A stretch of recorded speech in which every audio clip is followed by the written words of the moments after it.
there because it's going to be very boring. Who wants to ask a question to Grandpa? How old are you? 82. Where were you born? Springfield, Massachusetts. Really? Yeah. The Wesson General Hospital. I knew that. What is your first memory? I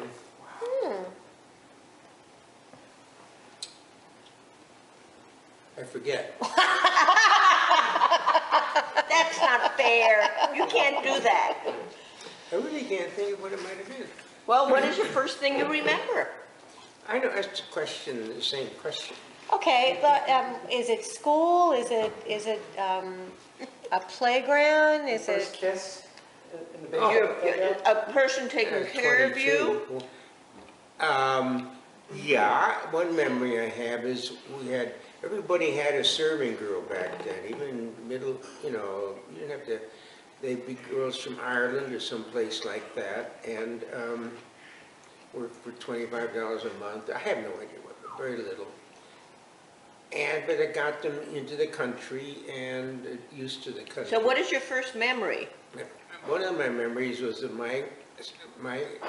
the woman who took care of me was Barbara Hunter, and she was a Scotch girl. And whenever I asked for something that I couldn't have, she said, "You can have it when you're 21." And usually, she ended up working a few blocks down from my grandmother's house, and I lived with my grandmother, and then went to see her. And Nana Jane. that came up. I lived with Nana Jane, yeah. After my mother got divorced. Poor Nana Jane. Ah, okay. So then you went off to boarding school? Yeah, wonderful school called Foreman School. It's in Litchfield, Connecticut, which is a beautiful town still. And they rented 2 houses. They used to have big houses, things. And then we slept out in tents. In the winter? Oh my God. Yeah. And because there's no, they had no bedroom. There was just 2 houses for the dining room and the classrooms. And then we had a nurse named Mrs. Wilson. We had you might call it well, it was a small pool, about 6 feet deep, and it got ice on it. In the winter, of course, it's Connecticut. And if Mrs. Wilson could break the ice, she jumped in, and we all had to jump in. Wow. And Jane thinks maybe that's the source of my post-nasal drip. I don't know. Just jump in, jump right out again. Go back into my tents, which weren't heated or anything. Woohoo! Try on. How many boys were in your class? I mean, what? The whole school probably had, I guess, 50 boys. In 6 grades, maybe. Wow. So we had small classes. And I don't remember anything about the classes, of course. I have some letters that you wrote home to Grandma from That's school. right, I gave them to you. Yeah, yeah. But when I came out of Foreman School, I was 2 years ahead of myself. I had gotten, it was in a progressive school. So I came out at the age of 12, I guess. I guess I was 8th grade. But I was totally, the difference between a 10-year-old and a 12-year-old and a 14-year-old is really big difference. Right. And I couldn't really have a social misfit.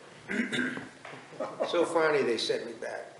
They sent me back 1 year, and then when I went to Hotchkiss, they sent me back a 2nd year because they knew I couldn't keep up with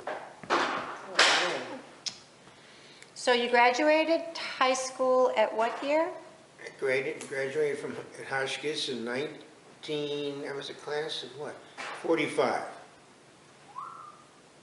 And you were born in what year?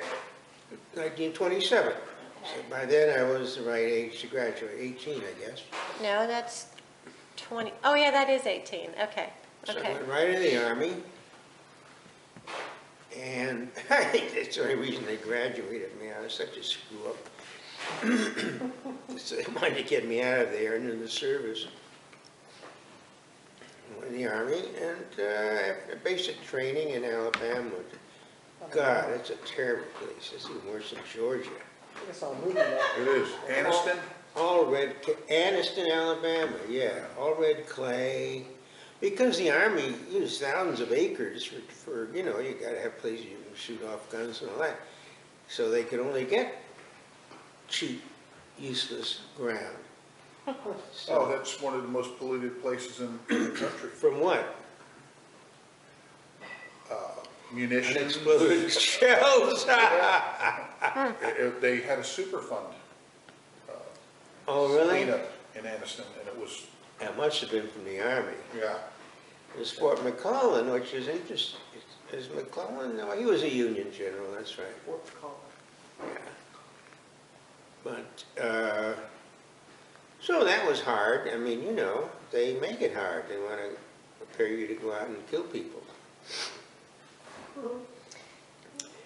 But I had a high IQ, and they test you for this stuff, of course. Because of that, they decided that I should be put into a program to teach people how to speak Japanese.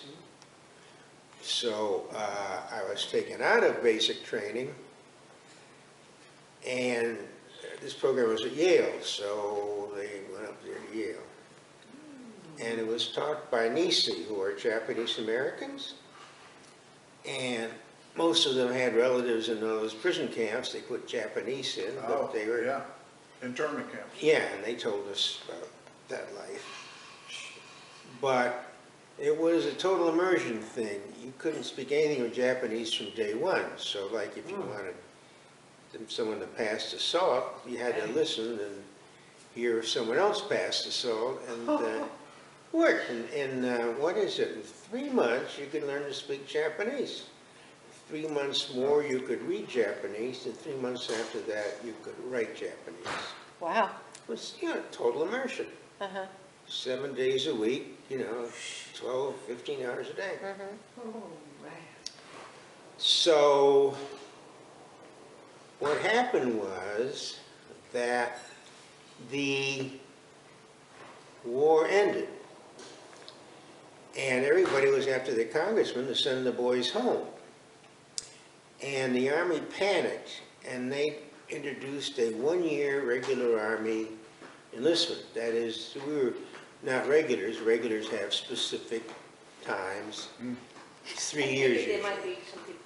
So I would be treated like a regular Army person. If I enrolled, I would be out in a year. Because they don't mess around with regular Army enlistment. So I signed up, and immediately they took me out of school and sent me to Japan. And I was in intelligence there, and the funny thing is, we had a section for Japanese, you know, to analyze Japanese stuff. They were all Nisi. These guys knew Japanese a hell of a lot better than we did. So they didn't, that was a waste of time. But anyhow, when I was leaving a year later, I ran into a bunch of guys who had been with me at Yale in that program. And they were the Army wouldn't let them go. They didn't know education. So they were just, as I said, coming to Japan when I left, because I had been smart enough to enlist. So I had a wonderful time in Japan. First I was... Tell them the story of the dog. Oh yeah. You miss puppies, you know, you want something to love.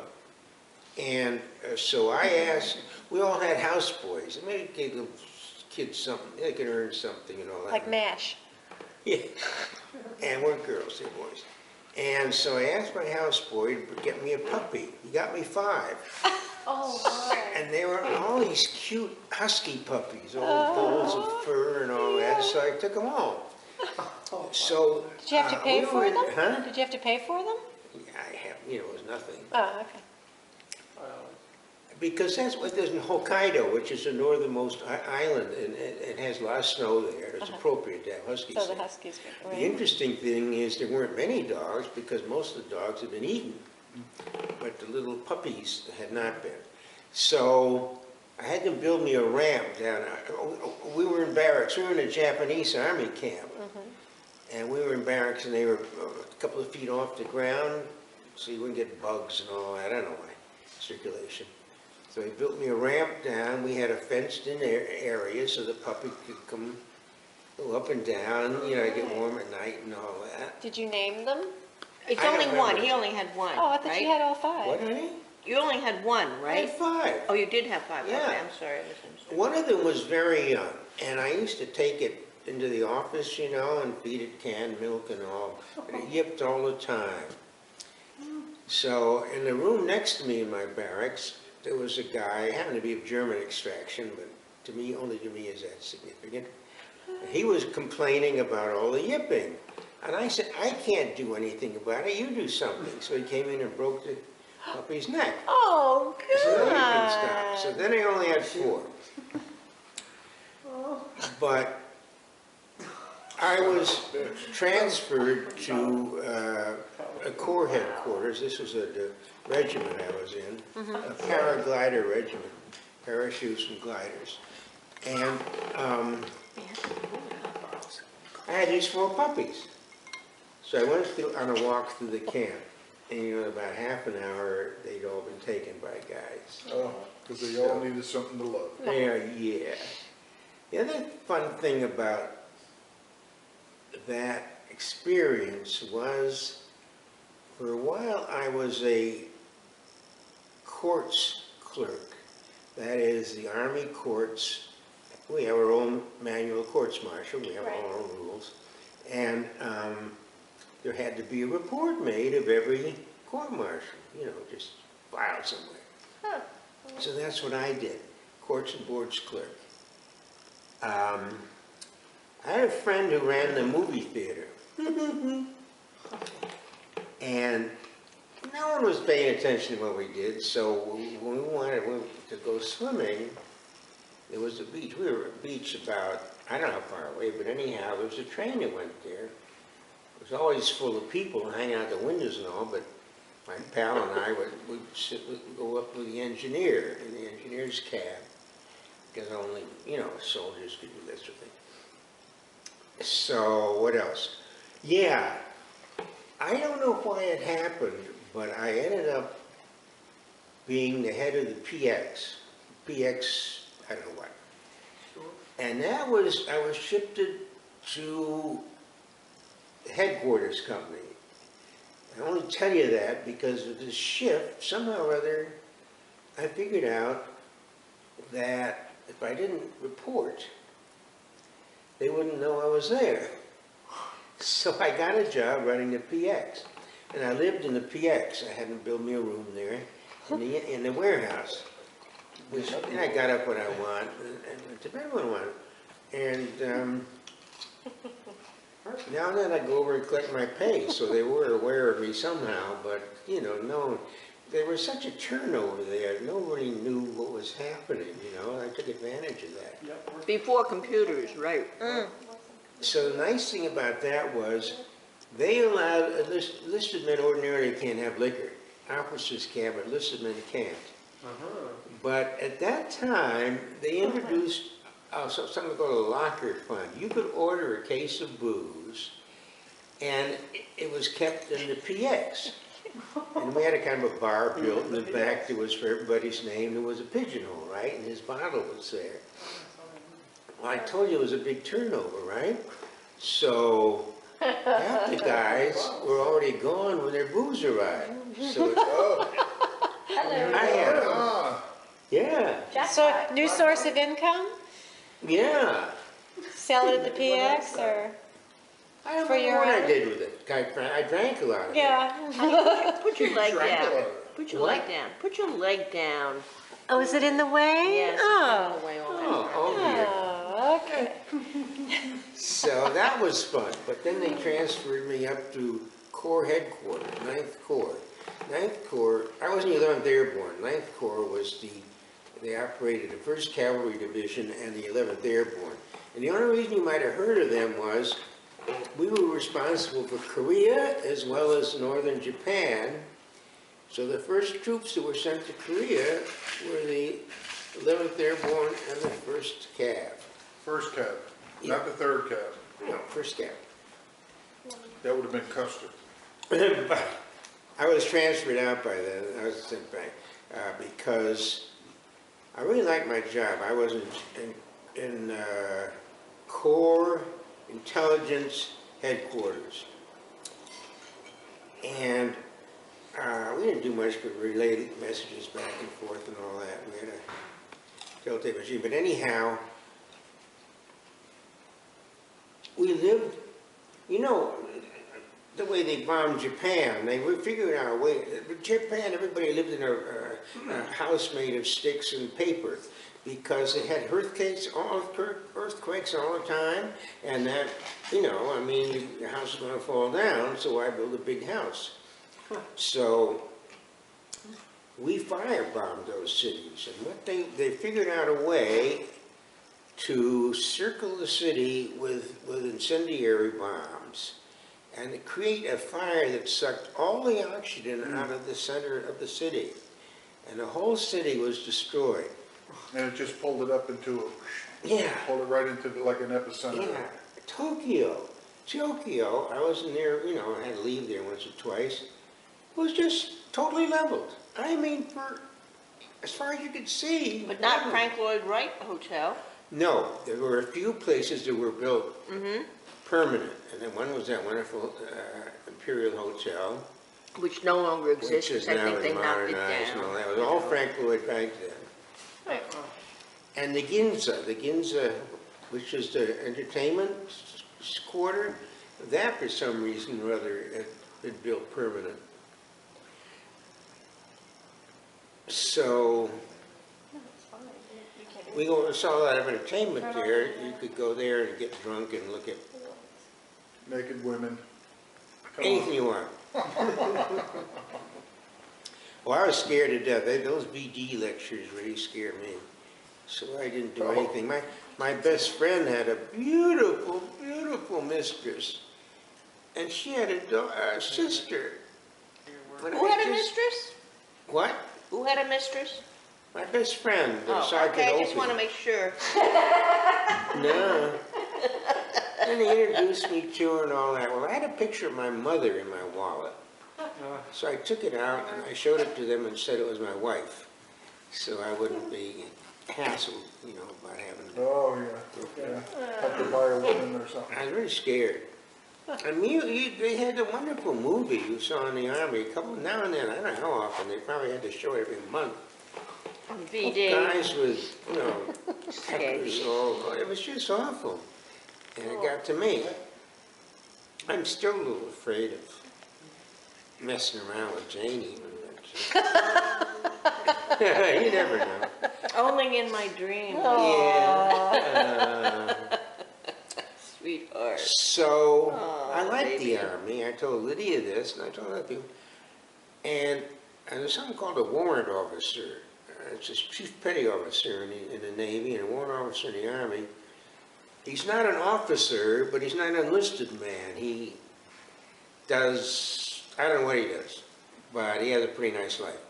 So I signed up to take exams for that because I wanted to stay in the Army. It's the first time in my life I've been on my own, and, you know, I was growing up and all that. But they all of a sudden had a surplus of ships in Yokohama, and they moved up our departure dates. So I had to decide right away, and I had not heard back from my application for the exam, so I went. Go back home. Yeah. He would have wound up in Korea. Oh, yeah. Yeah. Then they were born in 9th Corps. It's like Iraq now. It was terrible. But Plus it was cold. But that's where Except you it were was cold, hoping yeah. that you were going to go It was to, a right? miserable place. No, the war wasn't that on. I mean, Oh, okay, no, I'm I sorry, don't want to go right. there. I thought it was already on, okay. No, I stayed in the reserves because I liked I was a corporal, and I wanted Right. to keep that. I've been eventually in the reserves, I ended up a staff sergeant, which is a good rank. for enlistment. So you came home, Yeah.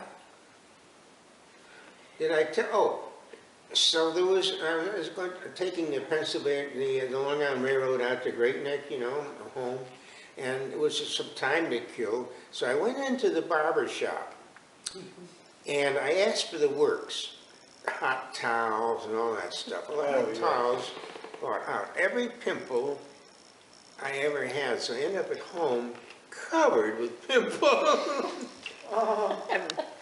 A great homecoming. Plus, the only lady who was there was a laundry woman. She was happy to see me. The whole thing was fun. So that was that. Where was Grandma? Nobody was home? Yeah, that's right. She was Oh, okay. away doing something. Oh, okay. they weren't expecting you. You're right. No. Oh, that's because, yeah, we were moved up, as I say, so I wrote several letters to her, dated ahead of time, and I had a friend send them, so she was still getting letters from me while I was on my way home. So what was that trip? A week or how long did it Coming take? back, I went to troop ship, the WO Caps, and what I did there was, they came on a loudspeaker and asked for somebody to do the announcements to the ship, to the company. And I went up and said that I had worked in the radio station in Sendai, and I got the job. And the trouble was, another guy at Yale had worked at the radio station and didn't get the job, and he really didn't like me much. Because you didn't have to do anything but go there and Make announcements. troop sweepers man your brooms, clean sweep fore and aft, and I guess you'd announce. And that's all you announced what they had to do on the boat? Yeah, and I didn't. Oh, hell. Or sit up. Pushing job. Yeah. Hey, Dad, I'm Yeah. getting one huge need. Why don't you either sit up? Oh, Sit up, Or yes, keep your please, knee that's a good. So you delegated Yeah. authority. Thank you. yeah. That's all you did. Did you I still was get the told what booze to or what? say. I mean, it wasn't exactly delegating, but I announced what the authority wanted done. And there was no countermanding you. Whatever you said went.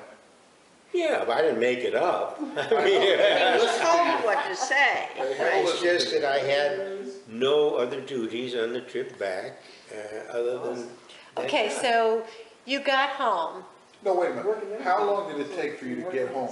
He said a week. On the troop ship, I didn't say a week. Oh, no. I don't remember. I had a ship across the Pacific, that's a long trip, but I don't Oh, you remember. came that way? Yeah, West Coast and then yeah, on train back home or something? yeah. Couple weeks. It's gotta be. Troop train back home. Train from where? Slow boat from China.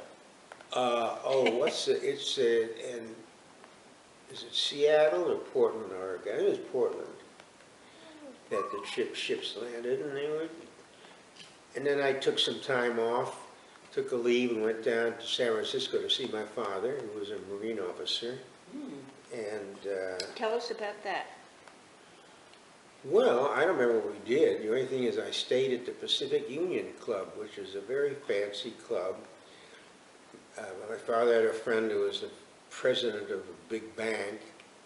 We drove around in his limo. Well, talk about your father. Oh, okay. My father and my mother got divorced at the age when I was 5. This the green side? No, Or this? No, Winslow Meadows. That was Winslow Meadows Jr. That was my christening. his real father. This is his natural father, right? Yes. And he was, you might say, a ne'er-do-well, and maybe an alcoholic, I'm not sure. Because my grandfather bought him, my grandfather was quite wealthy, a business that was the City Dye Works, where, like today, this is the outfit that came up and picked up all the clothes that the little shops get to have cleaned, and they send them out. Right. But he ran into the ground, and finally they got divorced, and I was 5, so I went to live with my grandmother, poor woman. So That's the second time you said that. I don't You understand. loved that woman. Why do you I keep loved her, saying and it? I'm Well, why do sorry I you was keep? treated her so Then why do you badly. keep calling her a poor woman? No, She because was a rich he woman, had but to she had to stay take with care her. of this little brat, Do you that's all. think that she loved you? She did, despite all. All right, then. Excuse me. Okay. Go ahead. I just. She lived in a mansion. My grandfather was an architect, and he had designed this wonderful house.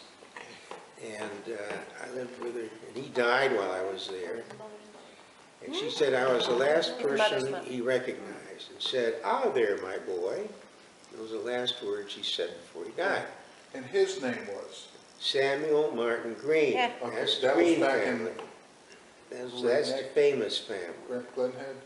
No, This was back in New York, right? Springfield. Springfield, Massachusetts. Oh, back up there. Worcester, Massachusetts was Worcester. where they all were, and they owned a third of the city of what is now the city of Worcester, Massachusetts. They had a great big self-contained farm, and had a quarry, and Oh, I've seen pictures. They would cut the ice. Oh. yeah, off the pond and store it, all that stuff.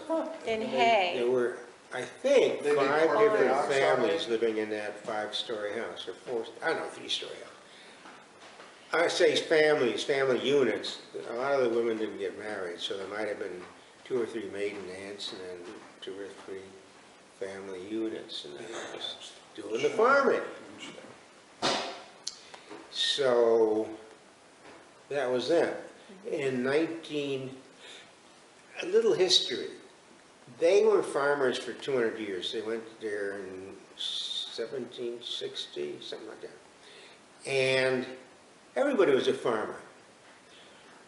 And the Civil War got the whole country organized. It was a real major war.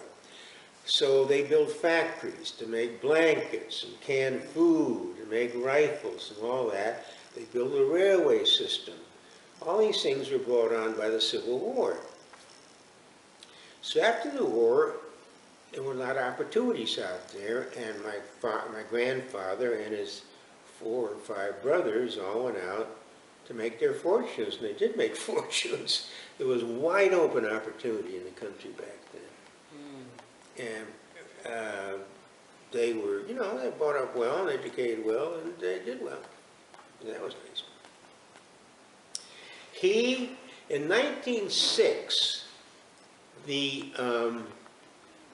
income tax was introduced. So it was probably 3% on everything over 100. I have no idea, very modest, but it got everybody upset. So my grandpa set up a trust, $1 million trust. Now that would be worth $30 million now. I have no idea what it would be worth. So he had already, at about the age of 50, accumulated enough extra money as an architect to be able to set aside $1 million to avoid taxes. So that gives you an idea how well he did. So that's that, my grandfather, my grandmother. My grandmother grew up in Lewiston, Maine. Her father was the warden of the Lewiston prison. And so she grew up, but I mean, that was a pretty good job. Wow. So that's where she came from. My mother was educated at Emma Willard School, which is still a good young woman's school, and then she went to Wellesley, studied French. I mean, she was a young lady. Music. What are you going to learn? Did we get to Andrew Haswell Green? Andrew Haswell Green was my grandfather's uncle. Back that generation, many of the well-educated, well-qualified people went overseas as missionaries. Which you did. Everybody believed in religion, and that was your calling. And talk about the chest right here. Yeah. Well, that was, my grandfather was, he's about 12 or something. Someone gives him a camphor chest. I mean, that's the way they are. They just say there were a lot of old maids there in this house where he was brought up. And for some reason or other, at breakfast table, they thought that Sam should give up something. It would be good for him. Raise big families. Well, who was the one that did Central Park. Andrew Haswell Green.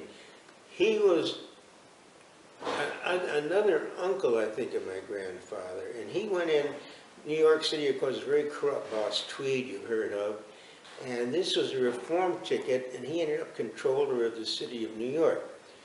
And he, in fact, if you go to the mayor's office, his portrait is the last one on your right before you go in. He thought up the system of 3 boroughs. He bought the money for the land for Central Park. He was one of the people that built the Metropolitan Museum Yeah. and Right the there. Opera. Natural history too, wasn't he involved in Yeah, I that? think so. Yeah. No, this was the time they were already building the city up. And he was the financial guy for the city, so obviously he was involved in these things. And there's a bench in Central Park Yeah. with We'll his see you name. this summer. Yes, you will. Yeah. We'll tell you which entrance to Okay. go into to see it. And I understand that when he retired, let's say about 1900, I don't know exactly when, but the farm, Green Hill it was called, was pretty much run down because the men had gone away to make their fortunes. And he put a lot of money into the place and got it all fixed up. But then, after he died, my grandfather and his 5 brothers decided they didn't want to keep it up. I mean, as I tell you, it was hundreds of acres. Part of it is now a golf course, just part of it.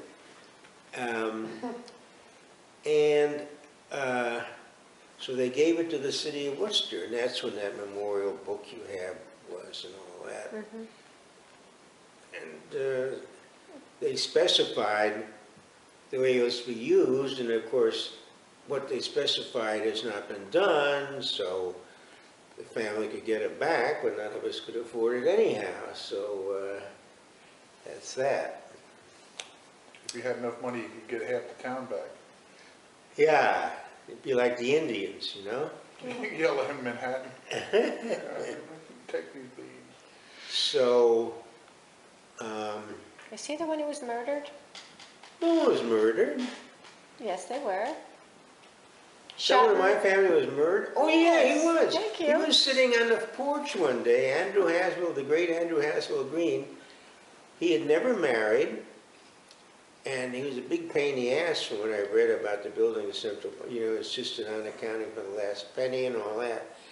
And sitting on the porch, and a deranged black man shot him because he thought that he was diddling his wife. Mistaken identity You're right. is what they said. No, he was Yeah, murdered. it's kind of an unfortunate ending. And he has a book There's a in, book about him, yeah. yeah, I there's don't- I only think it was one or privately something in printed. the New York Public Library, I think. You said that it's in, but that's it. It's, Maybe, we haven't, oh, that's right, that's right. but I think it was privately printed. I'm not sure. So, that's Grandpa and Grandma. Now, let's get back to you. Well, I came out Tell of us the when you Army. met Jane. Huh? No, wait a minute, you're skipping my history. I So where was went she to born? Yale, but I spent most of my time down Long Island with Alice Constant, and I didn't go to class much, and finally left Yale and married Lydia's mother, Against and we eloped. your Oh yeah, my grandmother, mother went. your mother's wishes. She wanted My nothing mother to cared for Alice, didn't care for Alice until after I divorced her. Then she started caring for her, because she didn't like me at all. So we went out to Detroit because I was still under Detroit? 21, and there were very few states that people under 21 could get married without their parents' permission. Detroit was the nearest one. And if you look at my mother's birth certificate, she had scratched off the date or the year of her birth in order to say she was a year older on I her. didn't know that. Yeah, I that's forgot what that. she told me too. So anyhow, we got married, we lived in a trailer park, and I worked in the automobile plants for $1.45 an hour. Oh, that was pretty good money back then. I mean, it was a union job, and the Auto Workers Union was a pretty strong union. So, talk about what happened when you were working too hard on the union line. yeah, after we had a strike at where I was working building a car called a DeSoto. Has anybody ever heard of it? The DeSoto. DeSoto, Yeah, Dodge? that? No, that was a, it was It's a Ford, Dodge, wasn't but this was it? Oh. DeSoto. Okay. And one of the important cars we built was the Skyview cab, the DeSoto Skyview cab. They had glass Roofs? tops, roofs over the passengers. You could open them up. So because of that, the structural, I don't know, it made it very hard to build it. And it had a big, heavy frame. It doesn't matter much. They stopped. They were too expensive for cabs, I guess, after the war. But they were big. You must have seen checker cabs around, maybe. They were also the great big cabs in those old days. But Winslow, weren't you working That's it. too hard on something and? Yeah, the, I left the the DeSoto plant when the UAW called a strike. The UAW had a bunch of thugs called vice presidents, and they'd blow the whistle for the strike, and the vice presidents would come through, and if you were out of that plant, they'd beat the hell out of you. Yeah, wow. But to keep, unions were tough back then. Right. so did you run into any trouble with these guys, or? I got out. Oh, smart man. So I went to a plant that made another brand you never heard of, which is Kelvinator. Yes, refrigerators and, Yeah, and they also was a company called Nash Kelvinator. Nash was a car, and they had combined the two businesses. All failed, of course, eventually. Jane. oh, they were some of the Want me to scratch stupidest your cars looking. Yeah, Yeah, the Nash. and a little small car. Yeah, yeah. Like a gremlin kind of thing? You No, just have to give them Smaller? props. it was like a roller skate with a roof on it. Nash, is that Nash skateboards? Same thing? No. So they were setting up a new assembly line for Royal Crown coolers. You ever heard of Royal Crown? They still around, are they? Okay. And That's a drink. yeah, It's an out- these yeah. are coolers. Not You Crown go to the Royal, store right? and get the Coke out of the cooler. So they kept stopping the line because they were time studying it, and the union wanted us to work as slow as possible. So they would have as many jobs as they could out of this new product. So I was bored to tears because half the time nothing was happening. We couldn't work. So I go around and do other guys' jobs, different welding jobs, spot welding, machine, and the union guy came to me, and he was very angry, and of course there was force behind him. He said, my father loaded bags of flour on the railroad cars for 12 cents an hour. We're not going back to those days, and you've got to support the union or else. So I stopped doing these jobs and sat in the John and read.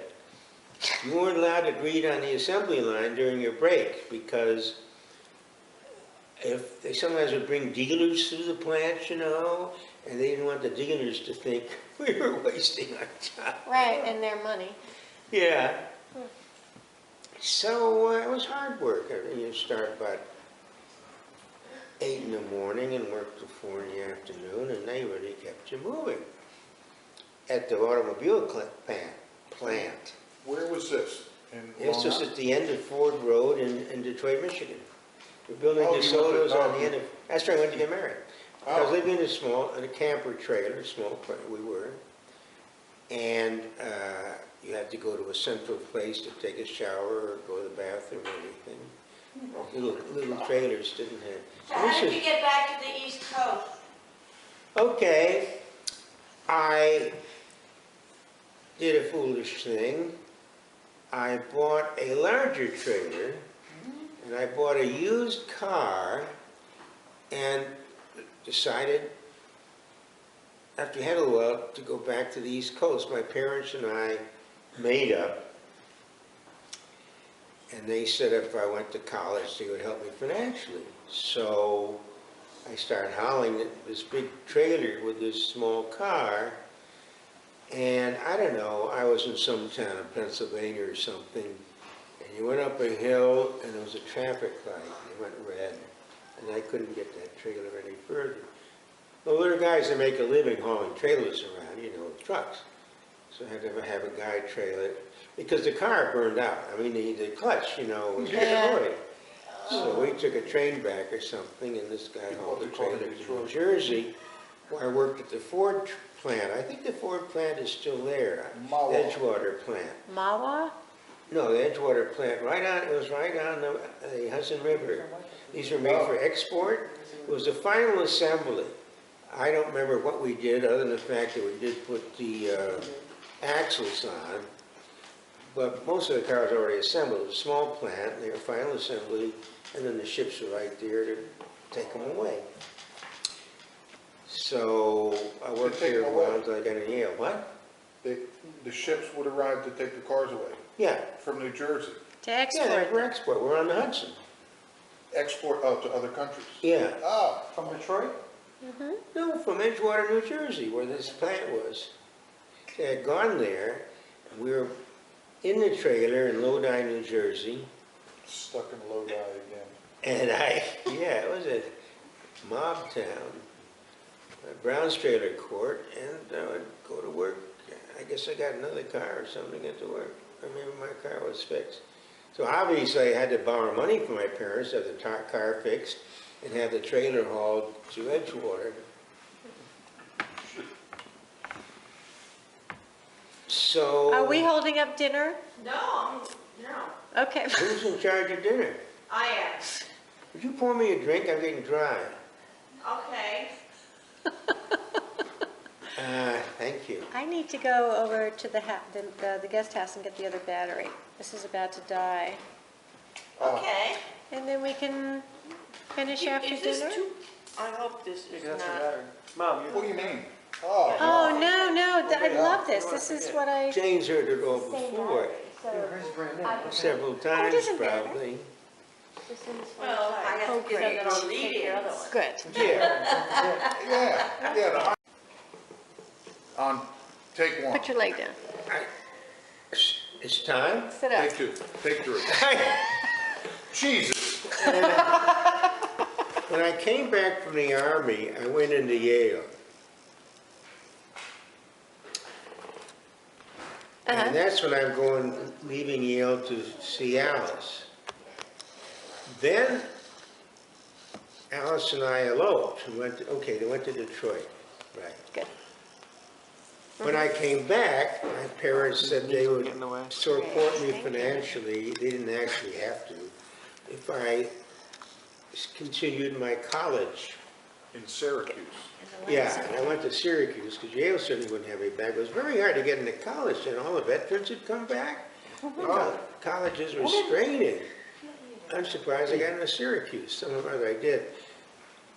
No, I didn't. I went to a temporary college first. It was on Lake Geneva, one of the Finger Lakes. And that was also in an old naval training camp. So we were on the base, and the Navy was gone, and the married people lived where the officers lived, married officers, I guess.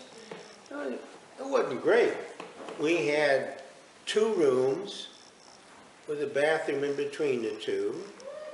So one was kind of a kitchen dining room, and the other was a bedroom. It was great. We were all the same. We were all a bunch of veterans living on $106 a month. Our rent was $35 a month. Wow. That was okay. We didn't have anything extra, but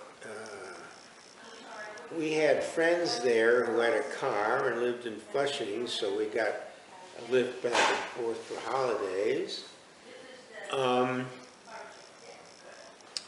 Well, a lot of fun. And after being a real jerk at school, I zipped through college in 2 years and 8 months with magna cum laude. And it was nothing. I mean, I'd do my notes and all that. Alice was working at a department store, and when she got home, I stopped doing my notes. And I figured something out. Teachers are human. And teachers have favorite things. So when I heard a teacher during the lecture refer to the same thing 2 or 3 times, I knew this might be asked on an exam. Oh, So my notes for a half-year term, one course, political science or something, I had 1 sheet of paper, single type for all my notes. And I zoomed through almost all A's. I was grown up finally. yeah, you were I wanted focused. to get through college, get a job, a home, family, mortgage, car, all that stuff. And I got right through. So when was Lydia conceived? Oh, What about Winslow? Several years before Alice and I got married. Oh, really? No, I'll tell you, okay. You can remember the day? Well, I remember when Wynn got conceived because we were in college. I knew the day I would graduate, so we stopped protecting ourselves that 9 months ahead. And Wynn was born the day I graduated. I didn't go to graduation because, No kidding. Oh, right. yeah. So with Lydia, so that was the first night. And I told you before, Lydia took us about 6 months or something before Alice conceived because your sperm gets weak and all You that. kept trying and trying and Yeah, it trying wasn't and bad. trying and trying. Okay. Yeah. Okay. So finally we Good had man. Lydia. We were living in Levittown. We had this house, 1.5-story house with an attached garage, carport. The house on 1/3 of an acre. And it cost about $8,000. And This is awesome. I paid $52 a month to the bank for the interest, the principal, the water, and the insurance. Wow. But I was making $250 a month at Arthur Anderson. Was this a brand new house? Yeah, This was Levittown, when yes. Levitt started building the whole Right. Levitt that's house. After the right. war. They built It an was all brand assembly line. I knew men that worked there. They college students. No union guys at all. Each guy had a particular job to do. And they went up, I don't know, probably 1 a day or more. Oh, yeah. Yeah, that Only was- 4 models, So he- so every 4th house was the same. But we started making changes. In fact, there was a magazine, a monthly magazine called Levittown Magazine. And all it did was show what the different guys were doing, remodeling their yeah. houses. Uh-huh. Secondly, 1 house in 3 changed hands every year. Well, you can have my drink, baby. I'll get up and make it. Oh, I have it, I'm sorry. It's- I just had to go to the bathroom. It's right there. I see it.